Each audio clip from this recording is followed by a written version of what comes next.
All right, guys, it's been an eventful year and some on OTT. Promises to be another bright, sparkling year. And if you follow me regularly, you know that I love talking to the brains behind the content. No disrespect to all our actor friends and their glamour quotient. Tanya Bami joins me. She's series head Netflix India. And it's almost become like a once a year ritual It's since she true. took over as series head. How are you? Good to see you. Good to see you, Rishi. Always lovely to see you, and I love the ritual. Yeah, and we're actually out of studio. We're in their lovely office in BKC, perched atop some wonderful bar stools, and I'm enjoying the coffee here, Yes. which is an ideal precursor to what we're going to be talking about over the course of the next 20 minutes to half an hour. So it's been quite a year, no? 23, 24. And how do you look back and reflect on it?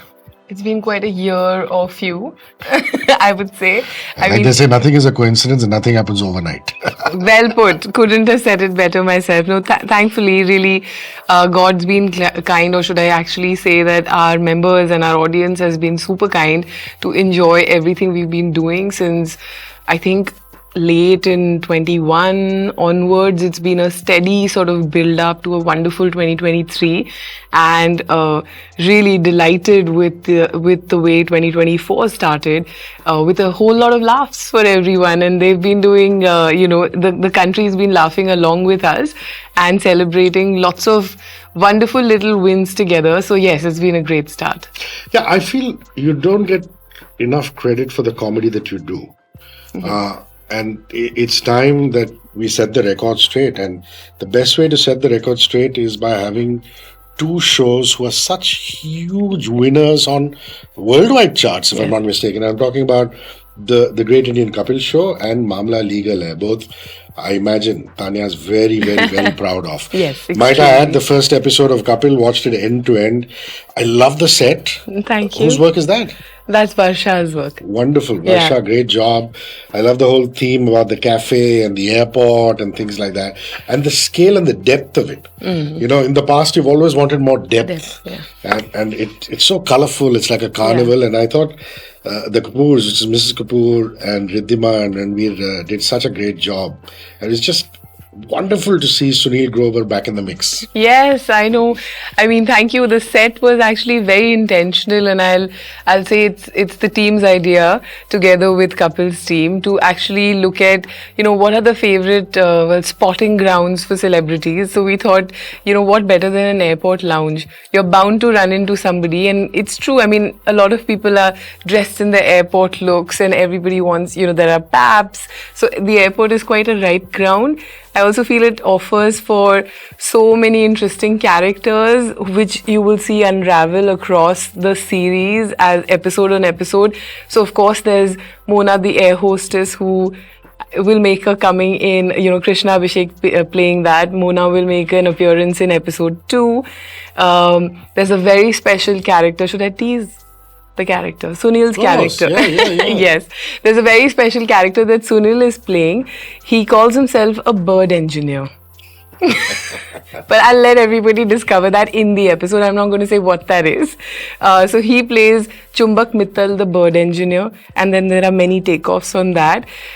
There is Kiku Sharda, the chef, of course, and Rajiv Thakur, he plays the butler, and Kapil, who's the owner or the proprietor and the genial host of Caps Cafe. So that's the set.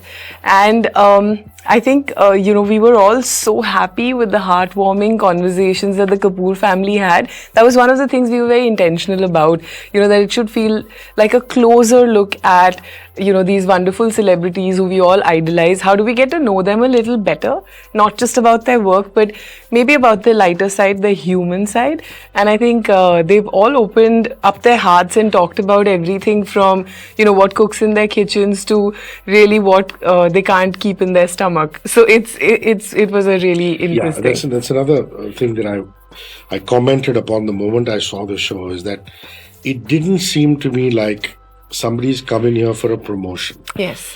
The problem with the media circus is that when a release happens, you know how it works. Everybody goes to every channel, every Yeah. great content creator, and you knew that with Kapil, the one thing that will work is non-promotion, where he just doesn't have something specific to talk about in terms of a film Yes. promotion Only. only, but is able to really tap into these other little bits that you've talked about. Mamla Legal hai. But can I say something on that? You know, I think it's such a good show. It ran for so long, so successfully on television and television has that requirement of really needing to hit that slot. So a lot happens because you sort of have to deliver to that slot. I think what we wanted to do is take this really beautiful format that this team owns, this set of, they're creative mavericks, all of them, right? They own this. They really know the various nuances and the length and breadth they can scale with it, but we wanted to sort of give it a slightly more curated feel. So there will be film promotions, but not every episode is a film promotion. Right. It's a very curated guest list, so that we are able to actually bring forth lots of new things. So I think the Kapoor family coming together was a first. This weekend we have Rohit and Shreyas coming for the first time. Rohit That Sharma. is going to be killer. Oh my God. I saw the promo and I'm going, this is unbelievable. And what a guy to start with. Rohit with his Mumbaiya wit. You know, Shreyas got a bit they're of old both school so much flair. fun. They're amazing. They're great. I mean, it's a great guru shishya, banter and fun, each ribbing the other. Lots of, lovely moments. Rohit's wife's in the audience who's, watching, and she's very grudgingly participating, but she can't help but sort of laugh at that camera. It's a great fun episode. And we have Amir coming for the first time ever on Kapil's show. We have lots of surprises unraveling. Lovely. So we will tell you about that by and by.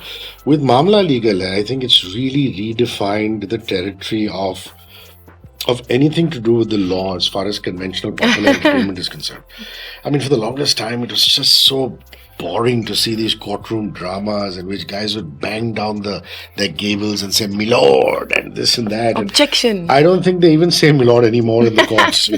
I think they say "Your Honor" or something. Yeah. But to be able to keep a nice, breezy comedy going with lawyers as the spine of it, and you want to make an announcement, and I've been told you will. Yes, I will. Season 1 is such a huge hit that it's such an adorable show. We immediately sort of jumped on the sort of very broad picture that Saurabh and Sameer from Poshampa painted about this, and we've been very intentional about comedy. Rishikesh, I think the OTT medium became sort of synonymous with dark content, but we were very clear from the get-go that it is about a different mood every night.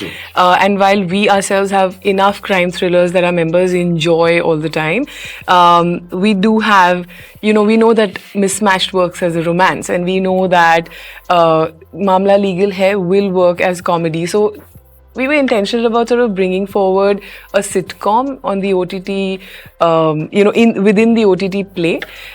So we actually did a workshop with creators from UCLA to really sort of hone the writing abilities of our creators within the community here. Wow.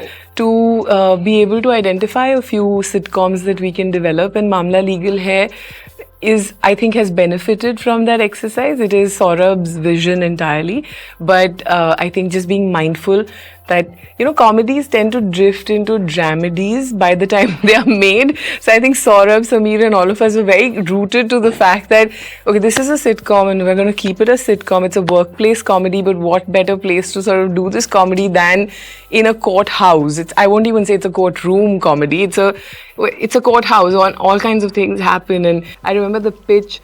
Sameer had said, एक बार हम गए थे एक court में, वहाँ पे पूरा दिन एक आदमी बस बंधा हुआ था पेड़ से. I was like, okay. And he said, and by the evening, someone just, sort of opened his rassi and said, okay, now you can go. So I was like, that's his tale. Yeah.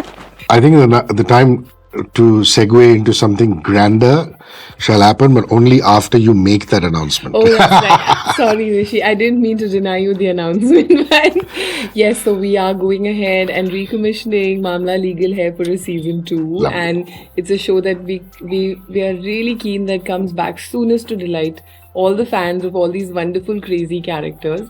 A special shout out also to our cast. I think they're phenomenal. You know, they've done each of them, Mr. Ravi Kishan, Naila, Anand, everybody has done such a great job at their characters, and we hear lots of lovely feedback. We've actually just rolled out the asset today, and the internet is going a little more than crazy, so I'm excited about that. Hira Mandi, the Diamond Bazaar. Yes. I mean, this is the only way to describe it is epic. Sanjay Leela Bhansali on OTT. First and foremost, how excited is he himself about bringing his magnum opus style to Netflix? About bringing this tale of courtesans, a world that he is deeply fascinated by, to streaming. You know, when everything you make is a magnum opus, I think you will sort of surrender and give up at some point, but he just does not. He is working relentlessly as we are closing in on the launch within a month. I don't understand where he gets this amount of passion, this attention to detail, this level of excitement constantly. It's unparalleled, and it's humbling, it's inspiring, it's everything at once. It's been an amazing learning experience to just see him throw himself so deeply into his conviction, to really go listen to everybody's points of view, contrary to a lot of popular opinion. I do feel like he listens so deeply, and he will do as he must do, as he thinks right. But he's busy, in the studio even today. He's laboring over the trailer. He's finished all his deliveries. All the episodes are busy getting cooked in our downstream teams. All the subtitling, dubbing is happening. He's laboring over that. He's somebody. He's truly the maestro. There's no other way to describe it, and it's a very special story for him. It has a long history. It's something that he's, I think, incubated. He feels very deeply about for the last 14 years, if I'm not wrong. It's something that he's known is super special, and the time will come to make it. That's, I think, the foresight that he has with it. Moin Baig brought him the story about 14 years ago. And, he wrapped up Gangubai and literally dived straight into this. And I can promise you that, all of us knew the day he walked into the writer's room, the script's entirely shaped up. And it shaped up beautifully, and we were on the floor within 2 months shooting this magnum opus. And it's all come together so quickly, so amazingly, that we just can't wait to share it with our members. And, actually not just in India, across the world, we can palpably feel the excitement every time we drop something about Hira Mandi. The excitement is so high.